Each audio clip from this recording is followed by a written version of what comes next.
Lord, yes, papi, hit me one time and make it funky. I was brought up and told to have no bed. I was brought up and told to have no bed. I was brought up and told to have no bed.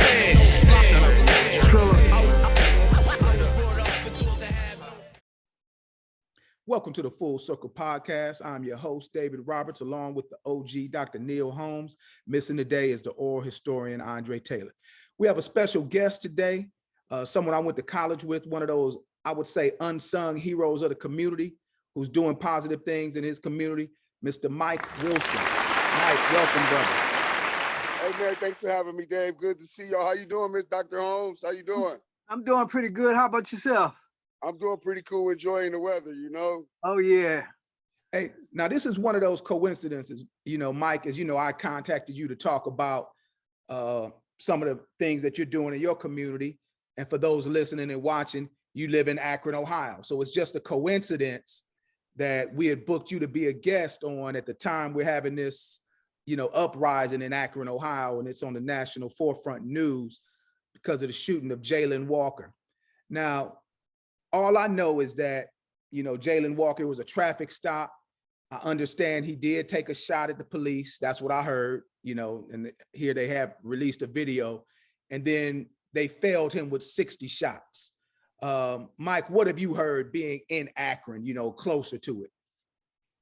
From what I understand is the incident happened, like, if you come from Cleveland on Route 8, it's like Talmadge Avenue. That's like the North Akron, that's where I'm from. So it happened over here, and it was like I woke up in the morning around about, maybe I'll be up all the time, like 4 in the morning. I'm looking on TV, and they talking about the shooting early morning, saying it was a killing with the police. And I was like, what the hell happened? I'm tripping. So then the next day, I get on Facebook, and everybody talking about it. Then I heard that 60 shots. And actually, I work over there where the shooting happened at. And I was like, it just didn't sound right because it's like an open area. Everybody just was seeking answers.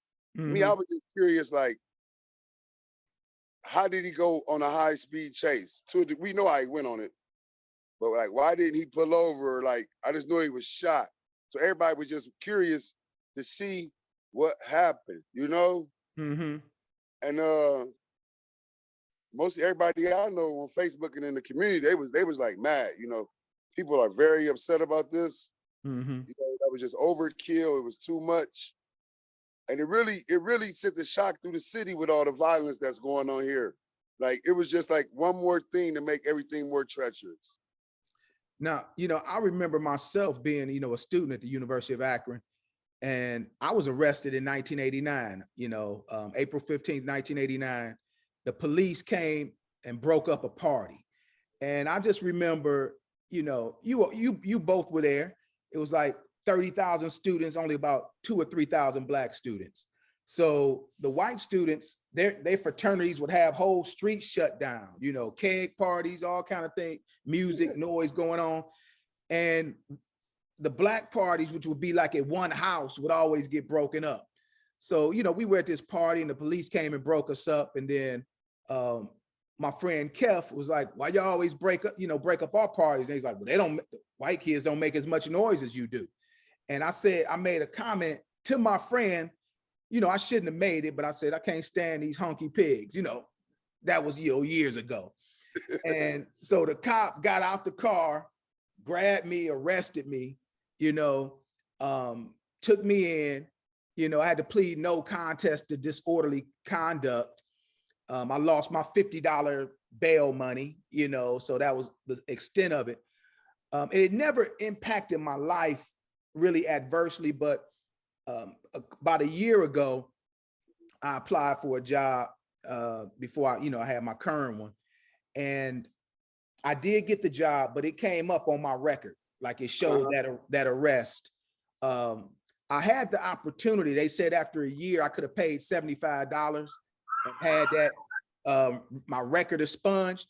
But when you were a college student in 1989, $75 was a lot of money, So I was like, I'm not paying that, so I never worried about it. So, that didn't impact me, but, I think about people, in that same situation who might get picked up and arrested. And if that happens more than once, having that on your record and just how that officer had the power to impact, basically because he didn't like what I said. And when I was being arrested, somebody said, well, he has freedom of speech. And he's like, this boy doesn't have any rights. And I was 20 years old, I wasn't a boy at that time. I mean, I know at 20, you're not really grown, but, just that brought back that whole thing that, in the South, where in the 60s, where a man could be 50 years old and they still call him a boy. He's still a boy, yeah. Yeah, so when I heard about this Jayland Walker thing, of course, I'm already a little biased, towards Akron Police. I'm not gonna lie, because that's based on my experience. But I understand, and both of you could tell me based on what you heard, especially you, Mike, because you're there. I understand he did shoot at the police. But I tell you like this, man. Akron, North Akron in particular, has always been a police state since crack hit. Like Cleveland cops don't bother you, but here in Akron in the 80s and 90s, like you was talking about getting pulled over, man. When I was in the 90s, man, I got a lot of weed charges. Like when I'll be going to get jobs, I'll be embarrassed. But you have to understand, we was front of police pulling us over every time you drive on the street. We wasn't even doing nothing wrong.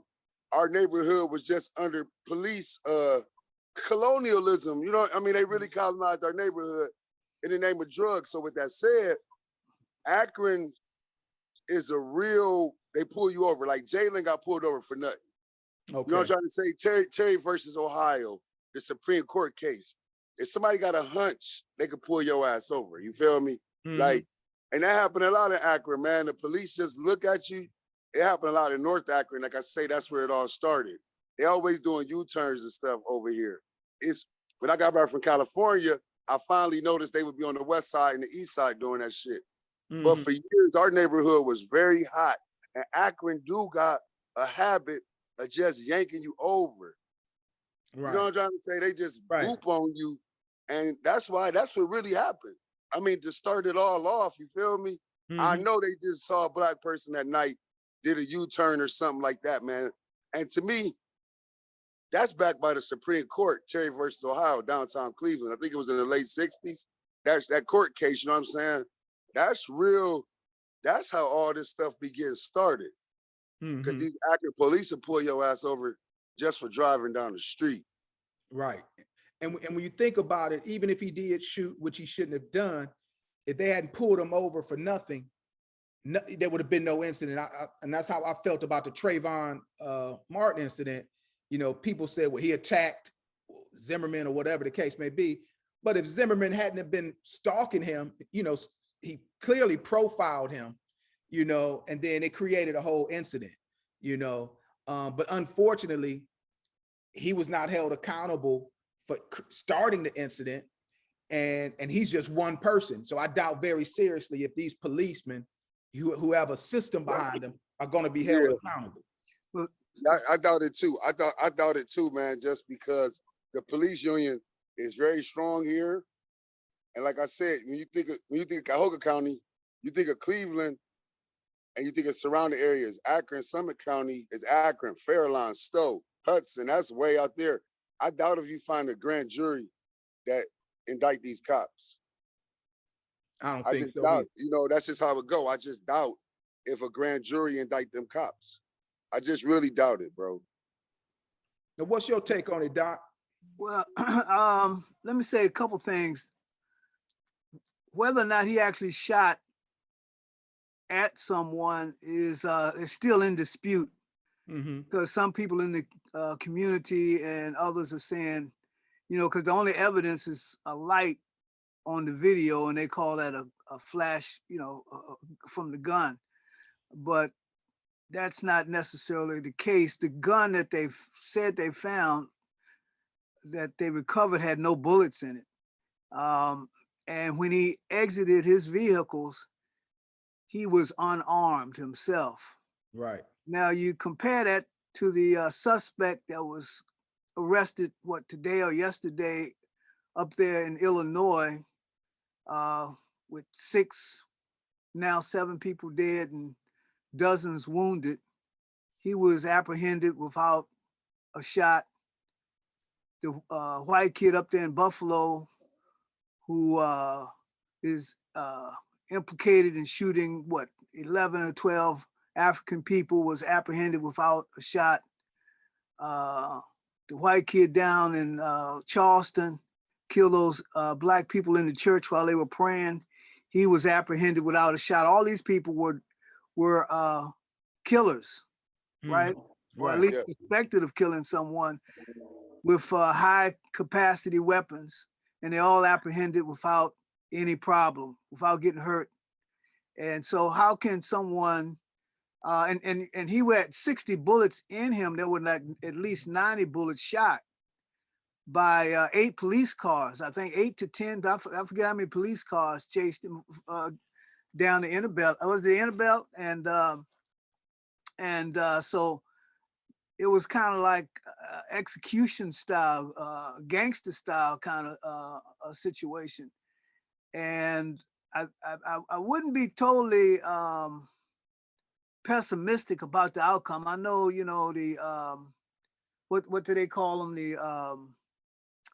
The police union there is pretty strong, but this is time to for the communities really. I think from what I understand, you can tell us better. There have been several demonstrations, and I think the communities kind of, I don't know, it's from what I just hearing, just calling people, seems to be pretty united around this case. Yeah, but my bad. Go ahead, no, Dave. go ahead, Mike. Yeah, the community is united around the case, and I do think it can have an impact. And yet, that evidence just remains to be seen. Like you said, I'm not pessimistic. I just fear the worst, Mm-hmm. Right. Now, Mike, what kind of protests have you seen personally? Have you seen any? Man, it was crazy yesterday. We had a youth festival yesterday, and the helicopter, man, it was up in the air for like 3 hours. They walked from downtown all the way to the mayor house. And as we were preparing everything, people just kept coming down the street. Like they was letting us know they get closer. Oh, they at the Hill. Oh, they at the dollar store. Oh, they were in Alpharetta. As they was approaching, then they finally made it down. And I seen a big crowd.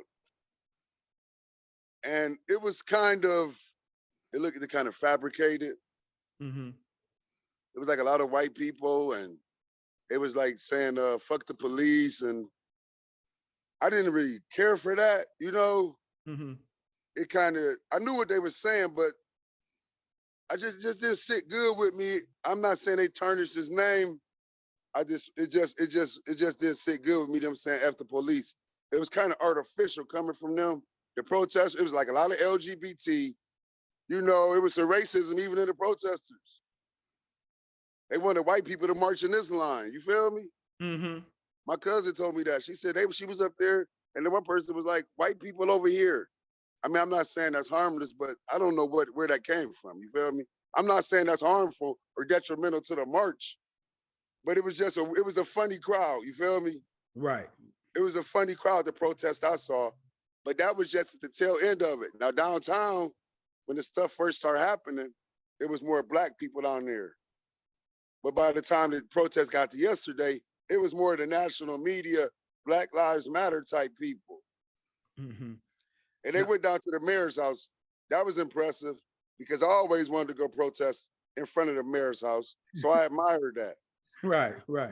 Now, the mayor lived right down the street. He lived right around the bend from us. He lived right, really? Like our neighborhood, you know how the mayor it be right there. You cross over, you have the mayor live right there. Now I understand Gerard Crump is in town. Oh man, that's one thing all the locals been saying, forget Crump.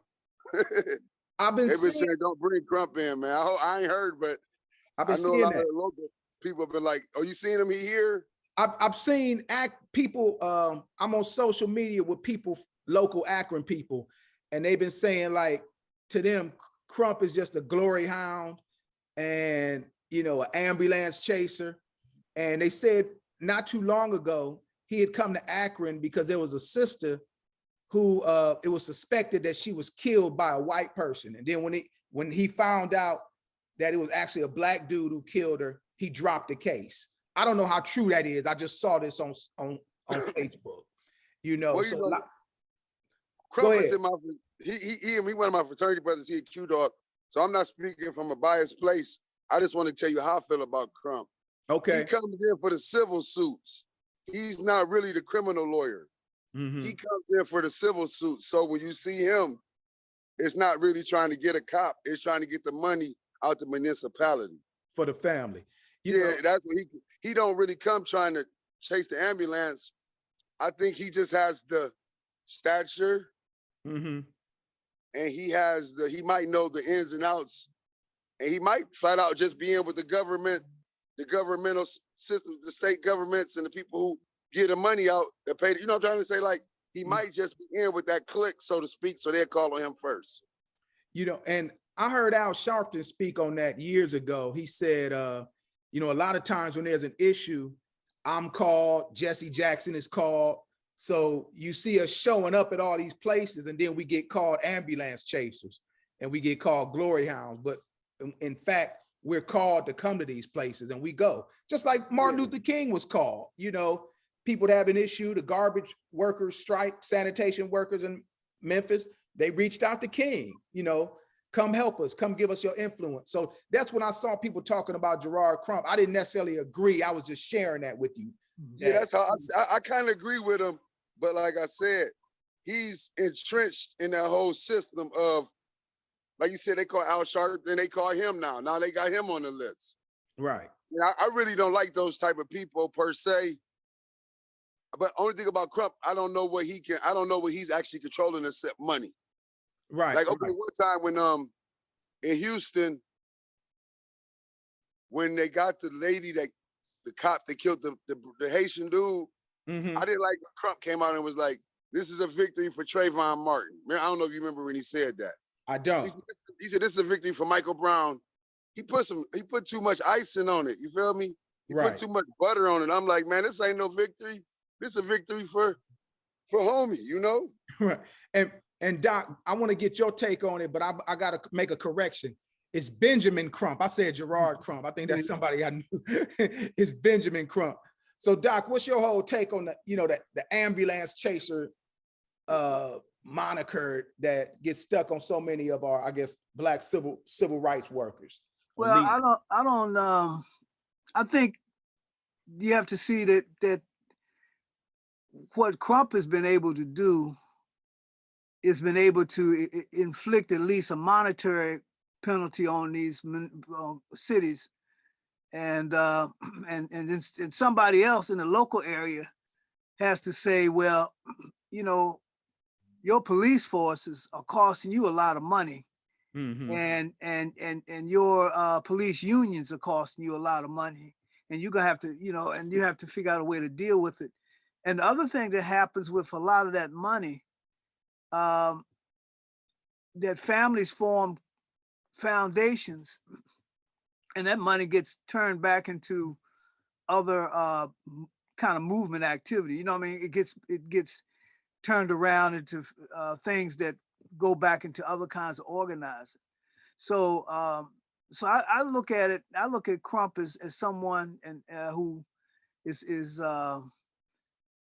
performing a function that's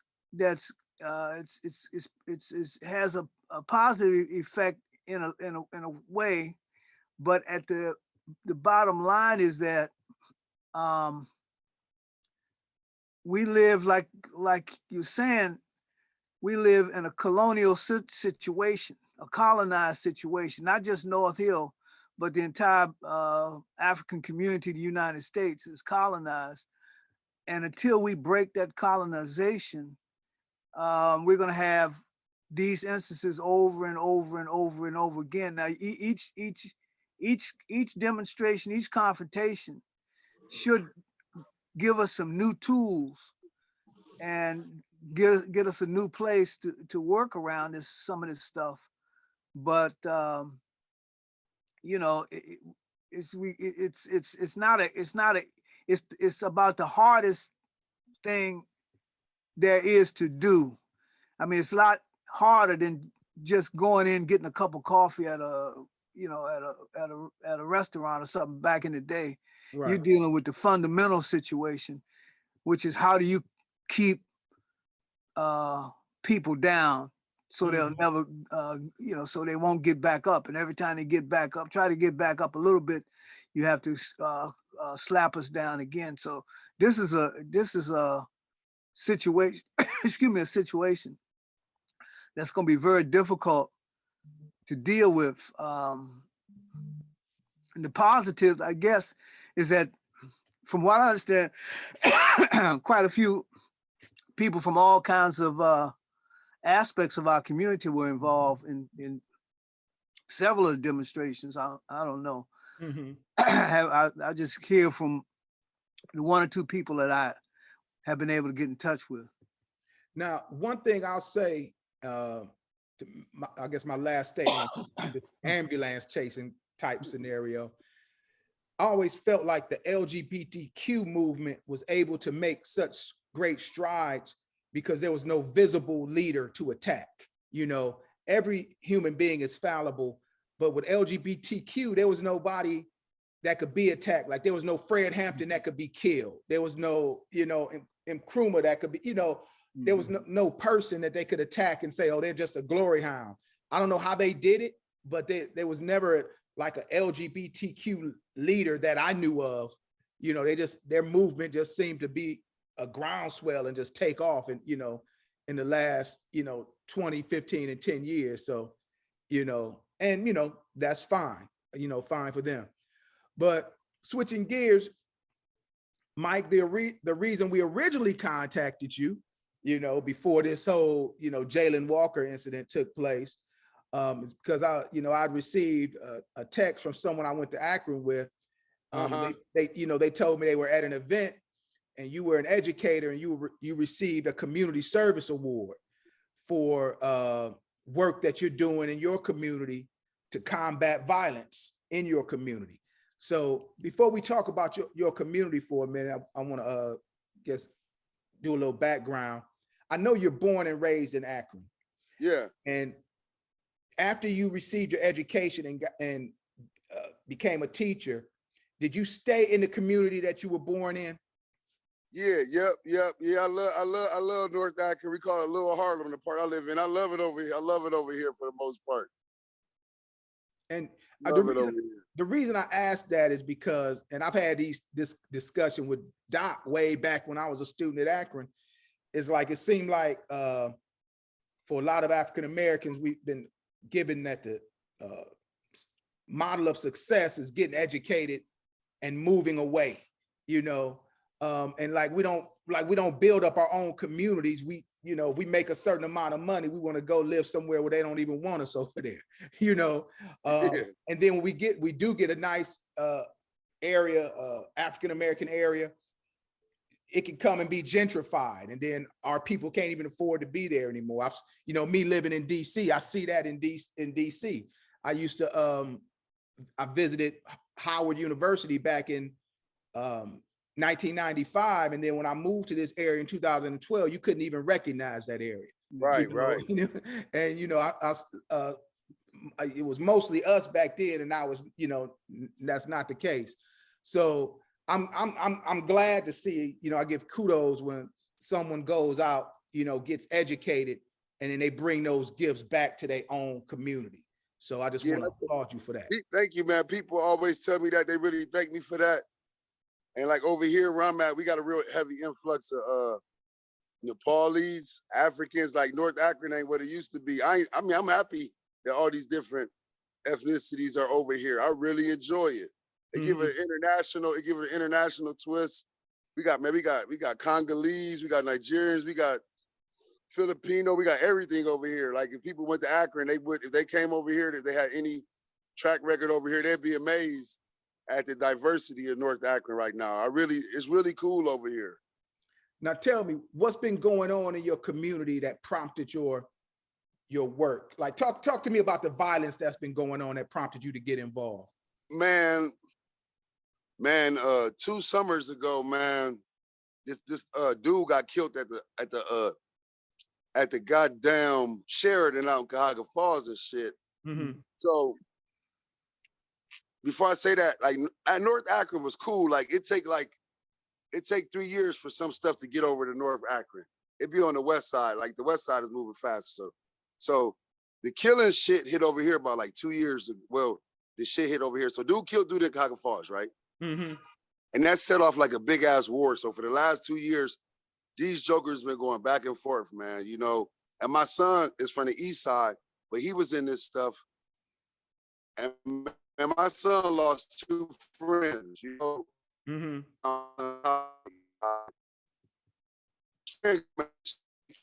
And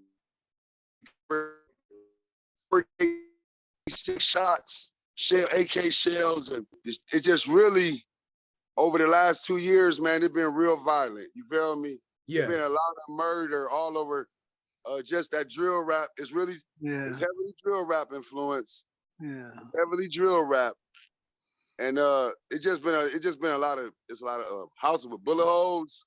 Like we didn't have all these bullet holes in these houses 2 years ago. A lot of bullet holes, man. You be feeling held hostage in your own community.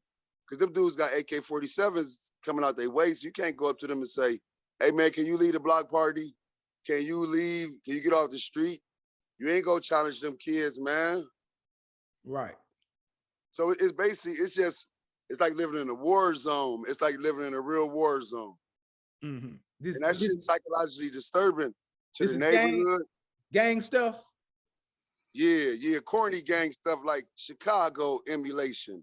Okay. It's all Chicago emulation.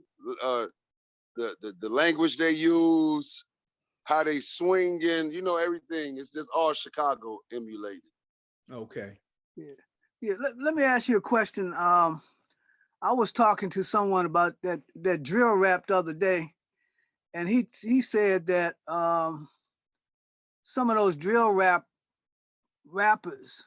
get some of the biggest contracts around, and they, you know, they might be straight up murderers. They get these big contracts, and when he followed those contracts down, it would have some small label, but then that it would be linked to a big label. So it's money coming into this stuff that's pushing this stuff out there even more. Yeah, that's true, because Chief Keef, it's this rapper named Chief Keef. I don't know if you ever heard of him. Chicago. Yeah. I've heard of him. He had maybe like 1.5 hits. Sony Records gave him $6 million. And you know, I follow rap, I used to rap. I'm sitting up here like, damn, how they give him $6 million for 1 or 2 hits, right? Man, 10 years later, that drill rap went nationwide. So you telling the honest to God truth about that. They gave this boy $6 million, and he was talented, but he wasn't like real talented. He made like 1 or 2 hits. They gave him that $6 million and eventually funneled all his homies into the game. Sony Records did that. Sony did that. Now, I might be out of the loop. What is drill rap? And for others that might not know, what is that? It's it started in Chicago with Chief Keef. Mm-hmm. So they do drills. When they say they doing drills, that's what they call going to do shootings, like going through the motions of all the gangbanging stuff. So they call it drill rap. Like if they be saying like, you ain't drilling, you ain't going on no drills. That's my understanding, my interpretation of it. Okay. Because I listen to it, but not heavily. Like, you know, I listen to it just because I like music. Right. And they like some of the themes are, it got different themes, like some of the language they use, stepper, I mean, you're a killer, get one up on you, ops. It's like 7 to 10 words you can identify they styles, you know, and they always diss the dead too. That's prevalent in drill music. Dissing the dead, dogging dead people's mothers. It's like, man, it is treacherous. You feel me? Right. All right. Well, look, so we can end on a positive. I know you started doing things to combat some of this violence in your community. Why don't we talk about that? And did it come from your position as a teacher, just your being a member of the community, or a combination of both?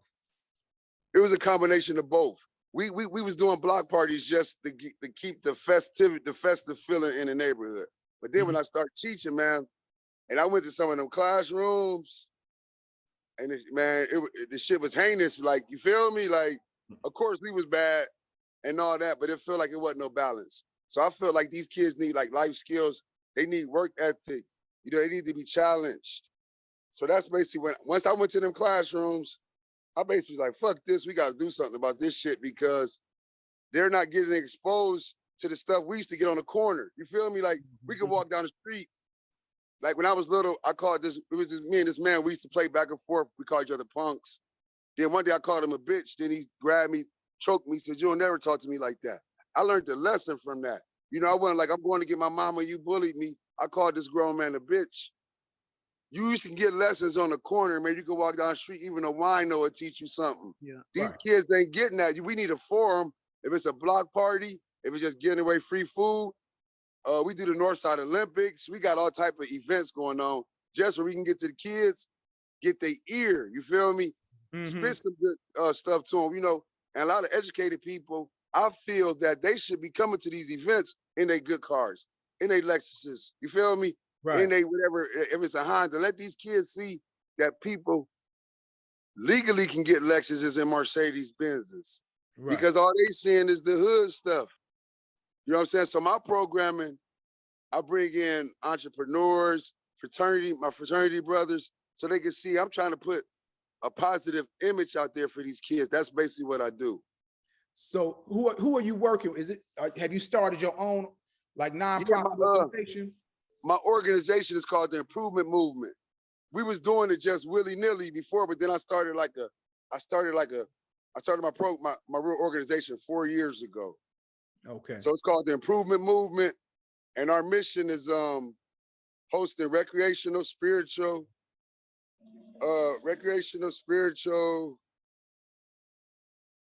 educational, spirit, and dang, I forgot one of them. But hosting those programs, type of programs to improve the quality of life in Akron and roughest neighborhoods. Okay.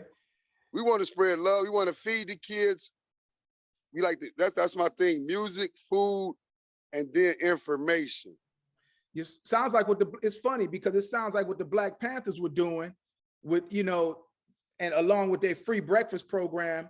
And then, you know, of course, the oppressor is going to come in and try to demonize them. And then even if you talk to some Black people today, they've bought into that demonization and they've accepted that narrative, and they'll look negatively on the Black Panthers, not understanding what they were really bringing to the community. Yeah, you gotta let them type of people be. When you're doing this type of work, you know, you just gotta stay focused because even your own people will turn on you. Now, I get good reception because everybody know me over here. Either they raise me or I'm raising them. But it's always gonna be a little something in there. But I just want to say, like you said, I got a homie named Will Haynes. He said food, clothes, and shelter. You feel me? Right. So that's all we try to bring to people. We ain't got them shelter yet, but we got them clothes and we try to feed them. It's definitely Black Panther oriented. We even want to be radical like the Black Panthers. You know, I don't fit in with liberals. You know, I don't fit in with a lot of people. Wow. Right. You was always your own cat, definitely. Yeah, I don't fit in with half these people doing this stuff, man. Now, what's the thing? I understand you started putting signs up around the community. What's that? Oh man, it was called Operation Sign Language. So I was putting up signs with positive messages, man. And I mean, I'm trying to change the psychological outlook that our community got. It has stuff like learn, ask God, read, F jail, learn, think. It was like artistic signs I was putting up. They was hearts. And it really was having a good impact. But the councilman, man, this dude had my signs taken down, man. This white Italian dude over here, he was calling me for like 2 months trying to get my signs down. And people thought I was joking when I was saying this, man. This dude was on my case, man. Because some white people was calling because they didn't like you say, the enemy, when you start doing stuff, the enemy start trying to bring you down. Man, this dude got all my signs taken down. I put them elsewhere. Man, it was just like, you just sit back. I'm humble. I just put the little signs up, but then that dude came at me, man. And we got to flip it this summer and come with something different that they can't touch. Now, where exactly were you putting your signs? Like on bus stops? What exactly? I was doing telephone poles, trees. It was just guerrilla. It was just guerrilla oriented. It was just straight guerrilla. I was so shocked they stayed up for the whole 2 months anyway, because I knew they was gonna take them down. But I had like 2 months. I even made the Ohio News Channel 1, Spectrum News. I even made Spectrum News. The lady came and interviewed me and stuff like that. Right. That's all. But it really hit hard, man, because it's really we gotta affect the psyches of people. These kids, they gotta be hearing, go to college, you know what I'm saying? Don't go to jail. They gotta hear that over and over and over again. It's not like we was coming up. Somebody gotta put these signs up here. We gotta generate positive seeds in our head. That was the whole basis of the thing. Putting positive seeds in people's head, man. And people like those signs. They was encouraging. They like the art level of it. It was just, I swear to God, this man had my signs taken down. I swear he did. And they're all down now? They've all been? Yeah, but I went and put them elsewhere. It's like you got a street, right? Well, this side of the street is the 5th ward. This side of the street is the 2nd ward. So that asshole councilman, he's the 2nd ward. So yeah, all the city came and took the signs down, man. People was ready to fight them city workers over taking them signs down, man. All right, man. It's probably a way you could get a permit or something for them so they couldn't touch them. Yeah, but then now you got to go in front of them people, and my messages are unconventional. You feel me? I gotta say what I gotta say. They can't censor me.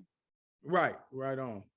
And I still put them up in the neighborhood park. They didn't stop nothing. That dude, they just didn't want him on that main drag. Okay. I mean, I even heard somebody say they were scared of one of my signs, man.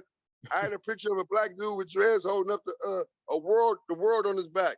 Man, this white dude said it scared him, man. He said that sign scares me.